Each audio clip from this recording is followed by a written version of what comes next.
Hello students, তোমাদের সবাইকে আমাদের চ্যানেলে ওয়েলকাম জানাই।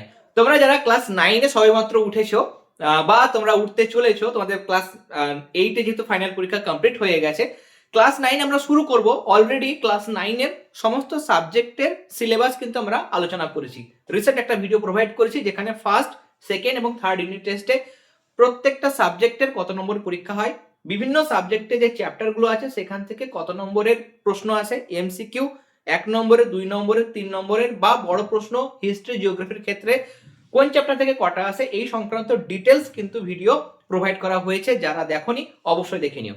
আজকে আমরা ক্লাস 9 নিয়ে কথা বলবো। তোমরা ক্লাস 8 থেকে ক্লাস 9-এ উঠেছো, তোমরা যদি ভাবো যে জাস্ট একটা ক্লাস আমরা কিন্তু উত্তীর্ণ হয়েছি, সেটা কিন্তু খুব একটা বড় বিষয় নয়। সেটা যদি ভাবো তাহলে ভুল করবে।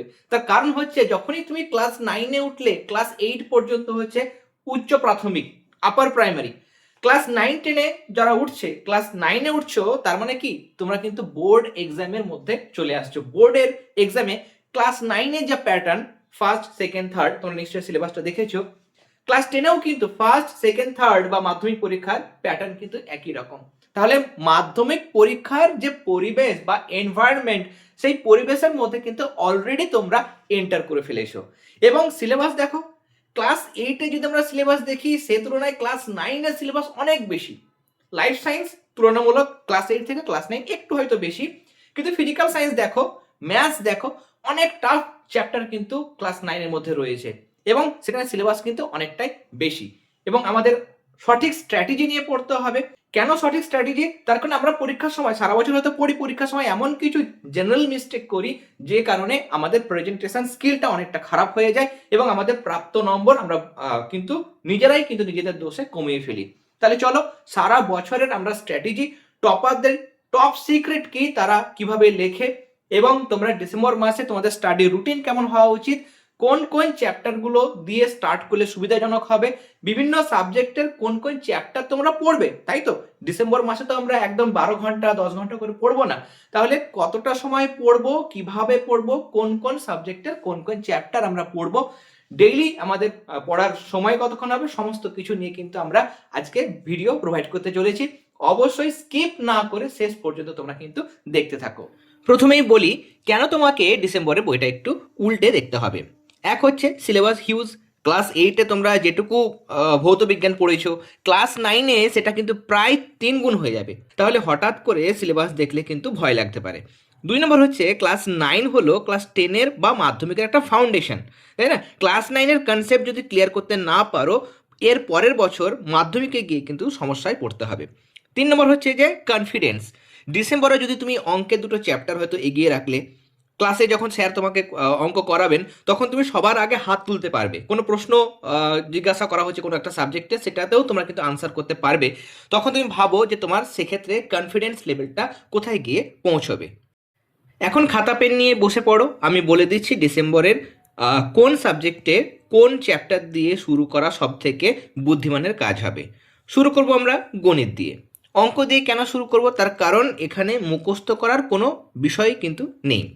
আমাদের চ্যাপ্টারের মধ্যে গণিতে প্রথম যে চ্যাপ্টার রয়েছে সেটা হচ্ছে রিয়েল নাম্বারস বা বাস্তব সংখ্যা, সেই চ্যাপ্টার দিয়ে স্টার্ট করতে পারো। অথবা সেকেন্ড চ্যাপ্টার হচ্ছে সূচকের নিয়মাবলী। এই চ্যাপ্টারটাও কিন্তু ক্লাস 10-এ খুব কাজে লাগবে।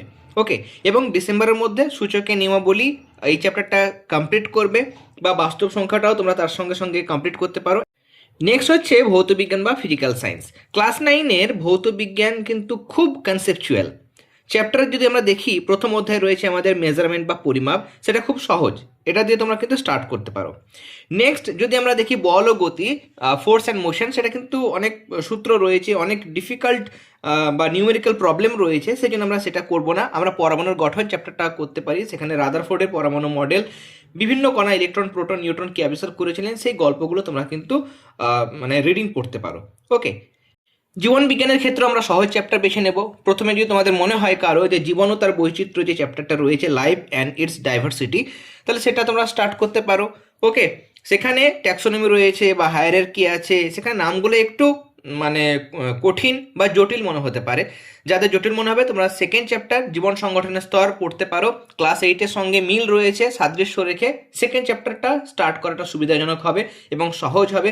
সেখানে যে চিত্রগুলো রয়েছে, নিউক্লিয়াসের চিত্র, উদ্ভিদ কোষ, প্রাণী কোষ, মাইটোকন্ড্রিয়ার চিত্র, সেগুলো কিন্তু ভালো রকমভাবে তোমরা এখন থেকে একটু একটু করে প্র্যাকটিস করো। এরপর আমাদের যে ল্যাঙ্গুয়েজ গ্রুপ রয়েছে বাংলা বা ইংরেজি, সেখানে গল্পের বইয়ের মতো যেমন পড়ো সেরকমভাবে বাংলা ইংরেজির প্রথম দিকে যে একটা বা দুটো চ্যাপ্টার রয়েছে সেগুলো পড়তে হবে। যেমন টেলস অফ ভোলা গ্র্যান্ডপা, সেটাও তোমরা রিডিং পড়ে রাখো, কেমন? এতে নতুন ক্লাসের ইংরেজির সাথে কিন্তু ভয়টা কেটে যাবে। ইতিহাস ভূগোলের ক্ষেত্রে তোমাদের দেখবে ইতিহাসে গুরুত্বপূর্ণ অনেক টিকা রয়েছে। জিওগ্রাফির ক্ষেত্রেও তোমাদের বৈশিষ্ট্যমূলক যে জিনিসগুলো রয়েছে সেগুলো থরলি রিডিং পড়বে।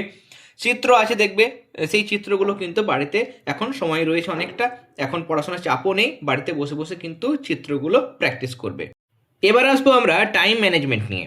ডিসেম্বর মাস মানে যে সারাদিন পড়তে হবে সেটা কিন্তু একদমই ভুল, কেমন? সারাদিন আমরা পড়বো না, আমাদের সবেমাত্র একটা ক্লাসের আমরা ফাইনাল পরীক্ষা কমপ্লিট করলাম, এখন তো স্কুল নেই, প্রচুর সময় রয়েছে। তাহলে আমরা কি করব? আমরা পড়াশোনা একদম ছেড়েও দেবো না, একদম হার্ড ওয়ার্কিং করব, খুব পড়াশোনা করব সেটাও কিন্তু নয়। আমরা 3 আওয়ার রুল ফলো করব, কেমন? 3 ঘন্টা করে আমাদের পড়তে হবে। সকালবেলায় ভৌতবিজ্ঞান, জীবনবিজ্ঞানগুলো তোমরা রিডিং পড়তে পারো, সেখানে কনসেপ্টগুলো সহজে ফ্রেশ মাইন্ডে মাথার মধ্যে ঢুকে যাবে, কেমন? বিকেলের দিকে বা সন্ধ্যের দিকে তোমরা অঙ্ক প্র্যাকটিস করো, অঙ্ক করতে দেখবে মজাই লাগবে। এবং রাতের দিকে তোমরা গল্পের মানে মতো করে ইতিহাস ভূগোল পড়তে পারো, বা ল্যাঙ্গুয়েজ মানে আমাদের যে সাবজেক্ট রয়েছে বেঙ্গলি বা ইংলিশ, সেগুলো কিন্তু তোমরা পড়তে পারো। এবং বিকেলে 1 ঘন্টা পড়ার পর তোমরা তারপরে বাকি সময়টা ক্রিকেট খেলো, ছবি আঁকো, কিছু হবি রয়েছে সেগুলো তোমরা কিন্তু করতে পারো। ভিডিও শেষ করার আগে 3টে গোল্ডেন টিপস আমি আলোচনা করতে চলেছি। এখনই কিন্তু গাদা গাদা নোটবুক বা সহায়ক বই কিন্তু কিনবে না। টেক্সট বই কি কিনতে হবে সে সম্পর্কে আমি ভিডিও প্রোভাইড করব। গত বছরের ভিডিও আমাদের চ্যানেলে রয়েছে, কিন্তু এবছর ফ্রেশ ভিডিও তোমরা পাবে। যাই হোক, তাহলে সেক্ষেত্রে টেক্সট বইটা আমাকে প্রথমত ভালো করে পড়তে হবে, ওকে? এবং ক্লাস 9-এ উঠে আমাদের রিডিং পড়ার অভ্যাসটা ক্লাস 8-এর থেকে আরও বেশি পরিমাণে বাড়াতে হবে। লাইন ধরে ধরে প্রত্যেকটা আমাদের পয়েন্ট ভালো করে পড়তে হবে, ওকে? প্রত্যেকটা সাবজেক্টের। আজকের ভিডিওতে যে স্ট্র্যাটেজি আলোচনা করা হলো, যে রুটিন আলোচনা করা হলো, যে রোডম্যাপ আলোচনা করা হলো, সেটা তোমাকে একদম 100% তোমাকে ফলো করতে হবে। সেই অনুযায়ী তোমরা কিন্তু তোমাদের পড়াশোনাটা স্টার্ট করে দাও। আমাদের চ্যানেলে তোমাদের ক্লাস 9-এর সাবজেক্টিভ ক্লাস, নোটসের কিছু ক্লাস তোমরা পাবে, এমসিকিউ প্র্যাকটিস থেকে শুরু করে প্রশ্ন বিচিত্রা, প্রত্যেকটা টার্মিনালের সাজেশন, সমস্ত কিছু তোমরা কিন্তু পাবে। তাই অবশ্যই যারা এখনো পর্যন্ত চ্যানেলটি সাবস্ক্রাইব করনি, সাবস্ক্রাইব করে নিও। আজকের ভিডিও ভালো লেগে থাকলে অবশ্যই ক্লাসটাতে লাইক দেবে। আর যারা এখনো ভাবছে যে ডিসেম্বর মাসটা আমি জাস্ট রিল্যাক্স করব, চিল করব, কোনোভাবেই আমরা এখন পড়তে বসবো না, জানুয়ারিতে আমাদের নেক্সট সেশন, জানুয়ারিতে পড়বো, তাদেরকে কিন্তু অবশ্যই অবশ্যই ভিডিওটা শেয়ার করো। দেখা হচ্ছে পরের ভিডিওতে, ততক্ষণ তোমরা ভালো থেকো, সুস্থ থেকো, আনন্দে থেকো, এবং তার পাশাপাশি পড়াশোনাটা কিন্তু যেভাবে বললাম সেভাবে তোমরা চালিয়ে যাও, ওকে? সবাইকে অল দ্য ভেরি বেস্ট।